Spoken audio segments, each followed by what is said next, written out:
having 1 minute with Faizah. Rochelle. I'm still calling you Rochelle. Tell us, what's your favorite song? Right now, Newsboys Stand. Favorite quote? No. Favorite quote? Not to have any quotes that are favorite. Favorite Bible verse? Who? Favorite Bible verse? Favorite Bible verse?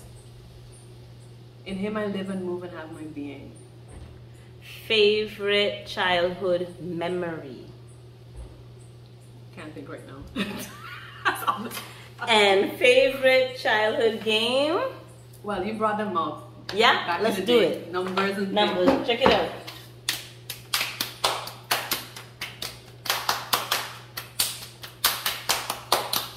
We still got it. Okay. Your interview starts now.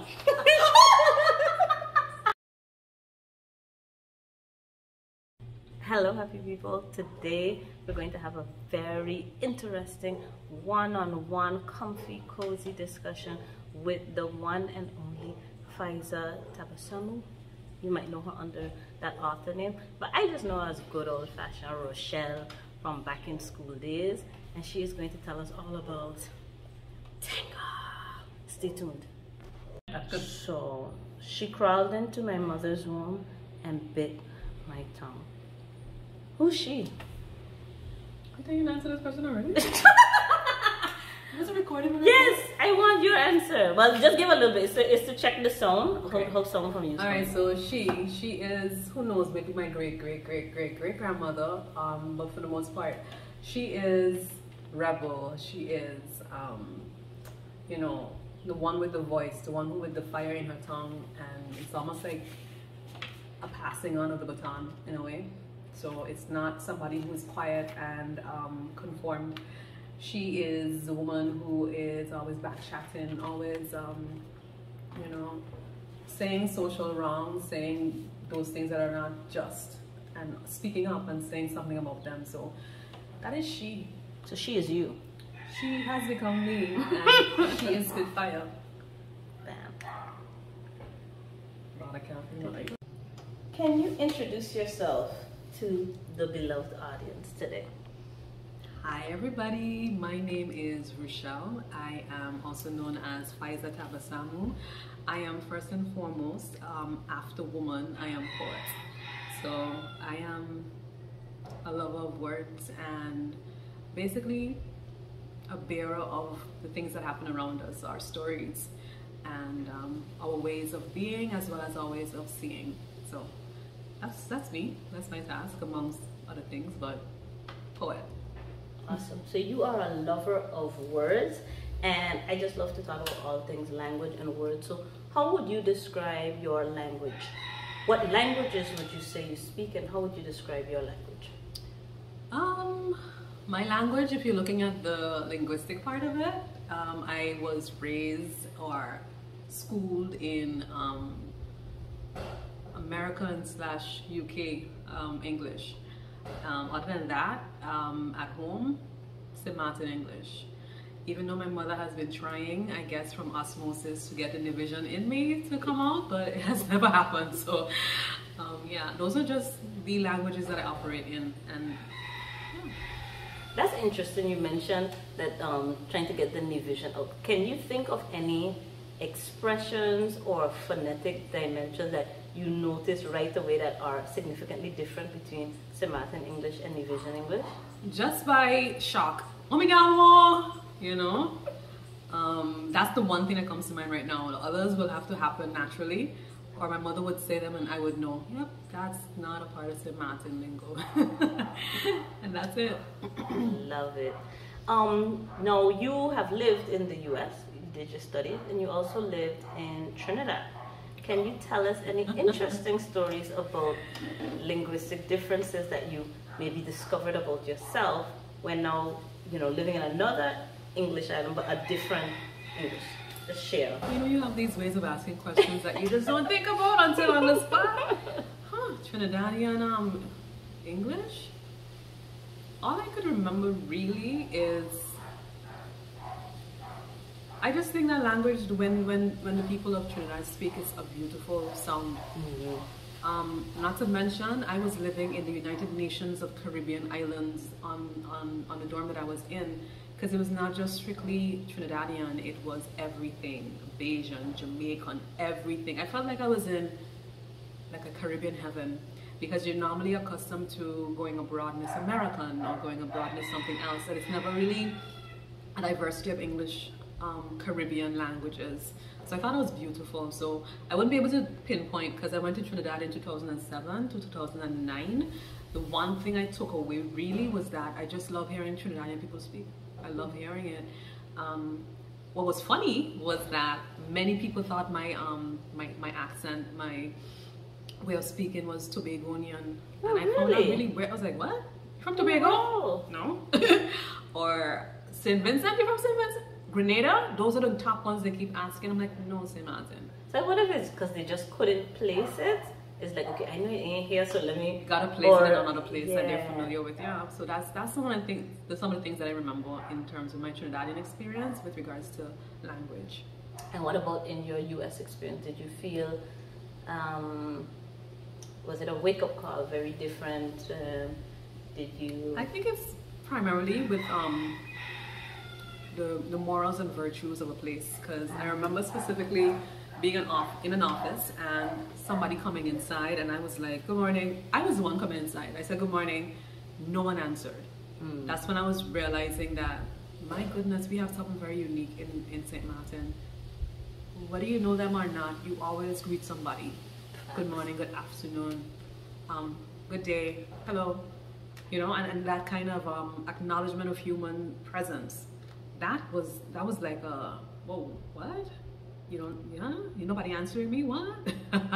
So I was a stranger, and I couldn't claim that space as my own because there was no response to me. Okay, and we are back. So we are just having a one-on-one conversation about Tangle.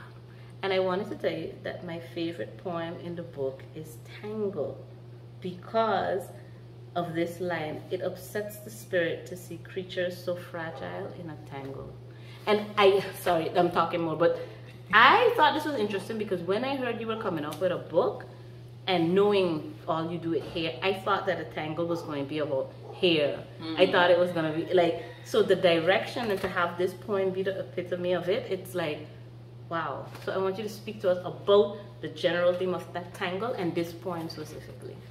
So that poem happened on the porch of Ruby Butte. I don't know, I kind of see poems now, and I don't deny them their existence in the world. So, true story, there was the wind chime, right? And for some reasons, butterflies appear as one of the themes in the book. And when you look at butterflies, it's beauty and it's also fragile, right? It's beautiful and it's fragile.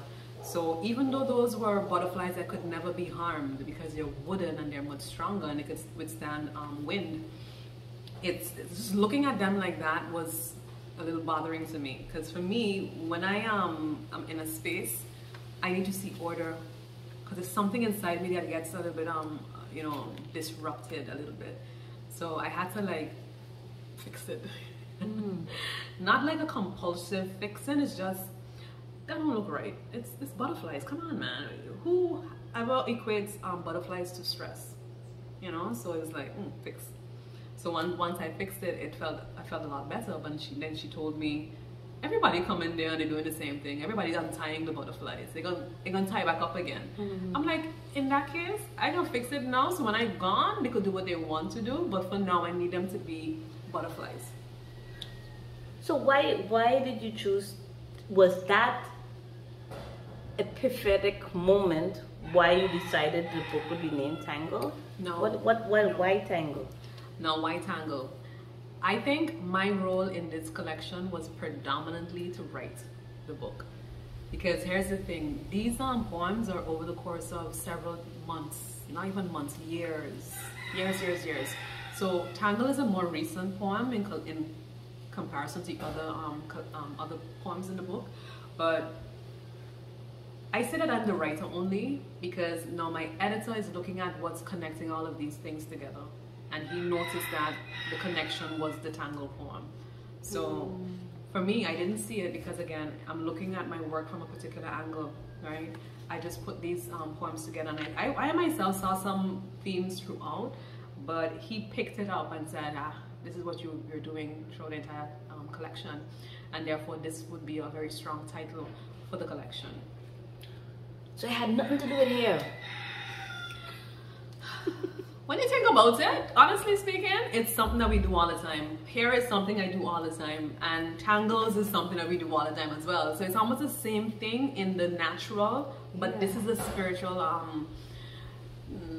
dealing with social issues, historical issues, environmental issues, everything. So even though it's not hair, and you look at the cover is my big head and hair.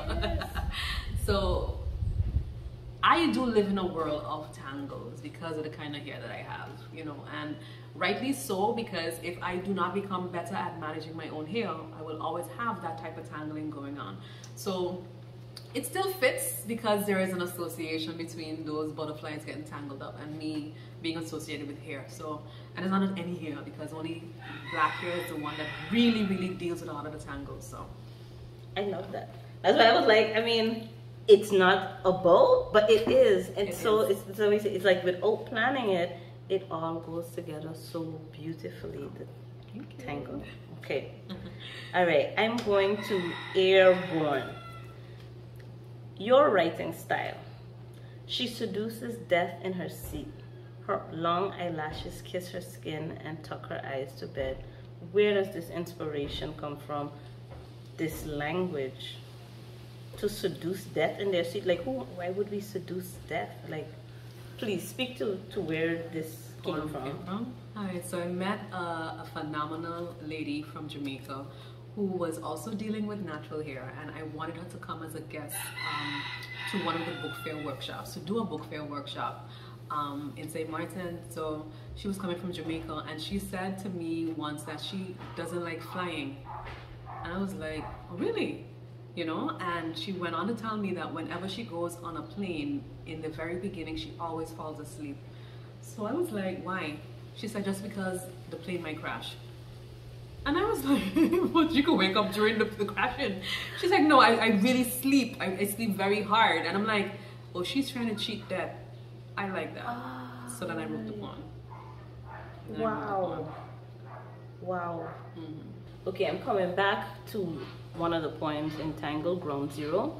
I really like this one because I don't know if it's your editor who said it, but a lot of the poems entangle two different elements. So it's always like you're looking at things from one angle, but it's coming in from another.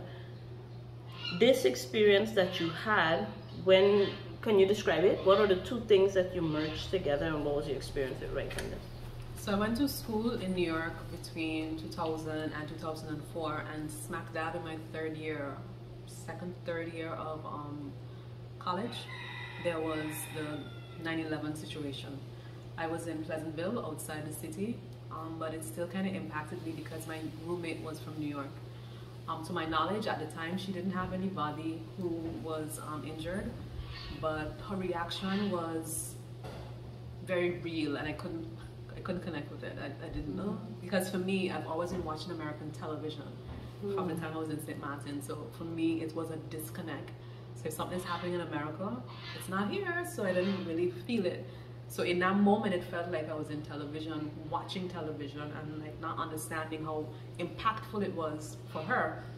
Because I was getting ready for school and for class, and to her, she was like, no, there would not be, classes would be canceled. I'm like, what are you talking about? I have class in like 10 minutes, I gotta get down to the student center, you know? So that was several years ago. And then now, I was looking at the situation with the officer who got shot. And we hear these types of terms, officer got shot or firefighter hospitalized, but you never really see the impact of it until that firefighter is an actual human being who you know, and it's like, oh, whoa, you know? So I remember going to Sunday school with him, several, when we were younger, childhood experiences I've had with him. So when I saw that happen, I was like, oh, okay, yeah. I merged those two experiences, and he's the one who fell.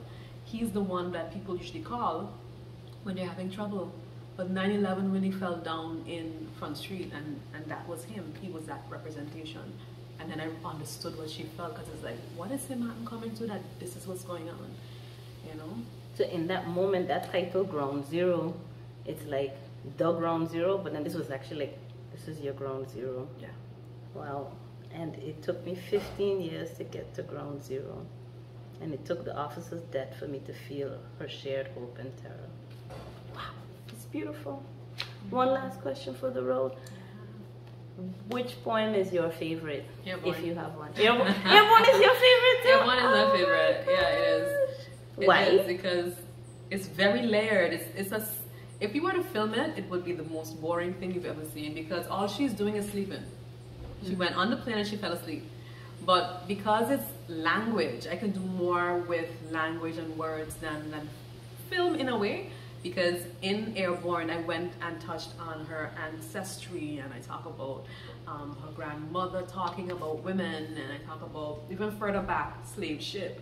I talk about this fear of like bursting into nothing over the Caribbean Sea, because who knows what would happen if the plane crashed, and I don't want to be here when it happened.